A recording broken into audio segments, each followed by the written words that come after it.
আসসালামু আলাইকুম রহমতুল্লাহ। আশা করি সকলে ভালো আছেন।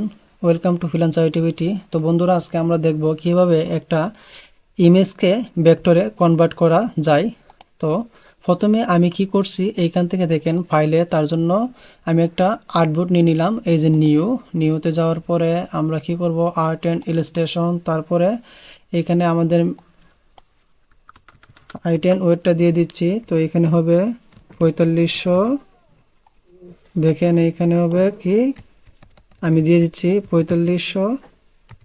তারপরে এইখান থেকে আমি দিয়ে দিচ্ছি 5400। ওকে, এখানে পিক্সেল দিয়ে দিচ্ছি। ওকে, এখানে আমরা RGB কালার মোডে রাখবো, আর PPIটা দিয়ে দিব 300, মানে হাই।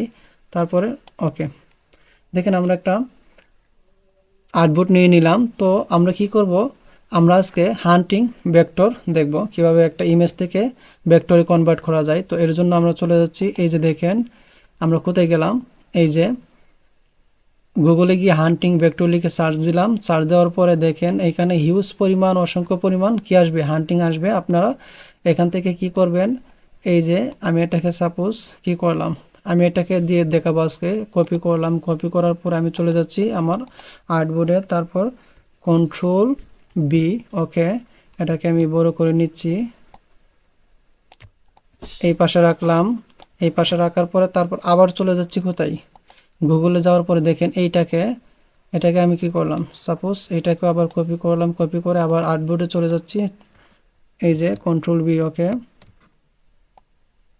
Ctrl+B, আমি এটাকে এখানে রাখলাম। তো আমি চাচ্ছি এটা কিন্তু বর্তমানে ইমেজ আছে, আমি চাইলে কিন্তু এটাতে কি করতে পারবো না, রং বা কালার করতে পারবো না, বা এটা অপটিমাইজ করতে পারবো না। তো এটাকে যদি আমি ভিন্ন রঙে রঙিন করতে চাই, বা প্রত্যেকটাতে বিভিন্ন ধরনের কালার দিতে চাই, তাহলে কি করতে হবে, এই ইমেজটাকে কনভার্ট করতে হবে ভেক্টরে। তাহলে কি করব, এই যে উইন্ডো থেকে আমরা, এই যে দেখেন উইন্ডো থেকে কি, এইখানে ইমেজের একটা অপশন আছে, এই অপশনে গিয়ে আপনি ক্লিক করবেন। ক্লিক করার পরে এখান থেকে পাবেন, নতুবা এই যে এখানে দেখতেছেন, এখানে গিয়ে আপনি কি করতে পারেন, এখানে অনেকগুলো অপশন আছে। তো আমি এটা দিয়ে দিচ্ছি, দেখছেন এটা কিন্তু আমার যে হোয়াইট যে ইয়াটা ছিল এটা কিন্তু চলে গেছে।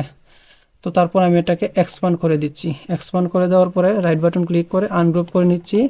এখন কিন্তু আমার প্রত্যেকটা আলাদা আলাদা হয়ে গেছে, দেখতে পাচ্ছেন। তো আমি চাচ্ছি, সাপোজ আমি এটাকে চাচ্ছি বড় করে নিচ্ছি। ওকে, ওটা বড় করে নিচ্ছি। বড় করে নেওয়ার পর আমি চাচ্ছি এইখান থেকে যে কোনো একটা কালার আমি এটাকে দিয়ে দিব। তো এটার জন্য আইড্রপার টুলটা সিলেক্ট করলাম, সিলেক্ট করে এই যে দেখেন, দেখতে পাচ্ছেন। এখন আমি যদি চাই এটার মধ্যে আমি কালারাইজ করব বা কালার দেব, তাহলে কি করব, এটাকে বড় করে নিলাম, আবারও বড় করে নিলাম দেখার সুবিধার্থে বা বোঝার সুবিধার্থে। তারপর আইড্রপার কালার দিয়ে আমি সাপোজ এই কালারটা দিয়ে দিচ্ছি, দেখতে পাচ্ছেন।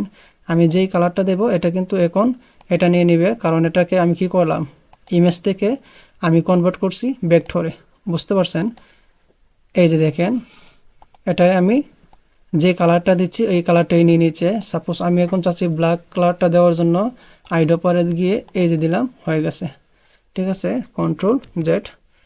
তো আপনারা চাইলে এইভাবে খুব ইজিলি একটা ইমেজকে ভেক্টরে রূপান্তর করে এটার মধ্যে কালারাইজ করতে পারেন। এবং এগুলো আমরা কি করি, যারা টি শার্ট ডিজাইন করে তারা কিন্তু আমরা ডিজাইনের মধ্যে ব্যবহার করে থাকি। তো যদি ভিডিওটি ভালো লেগে থাকে তাহলে অবশ্যই আমার ছোট্ট চ্যানেলটাকে সাবস্ক্রাইব করে দিবেন, পাশে থাকবেন। পরবর্তী ভিডিও আসার আগ পর্যন্ত ভালো থাকবেন, সুস্থ থাকবেন। আসসালামু আলাইকুম ওয়া রাহমাতুল্লাহ।